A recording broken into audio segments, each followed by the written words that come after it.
Бишкек шаарыбызда жайгашкан Жалил Садыков атындагы номер 84 орто мектептин жаштары менен жана төрүбүздүн коноктору менен бүгүн биз талкуу кыла турган тема жаштар жана эне тил.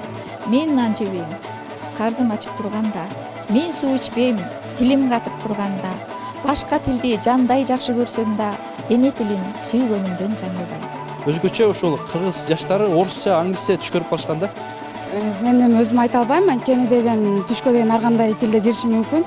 Эне тилин билбеген эси жогун аныктайт. Эне тилин сүйбөгөн элин сүйүп жарытпайт. Назарбаевдин айткан сөзү бар. Казак тили Казакстанда 3 тилдин да бирөө эмес. Казак тили Казакстанда 2 тилдин да бирөө эмес. Казакстанда казак тили жалгыз тил, мамлекеттик тил, расмий тил. Бирок мен айтат элем, тил жоголбойт. Жоголсо жоголот тил. Диниң дагы, дилиң дагы жоголот тил. Тил жоголбойт. Жоголсо айланасың. Кол буту жок манжуга тоголок бир деп биздин эң мыкты акындарыбыздын бири жазган.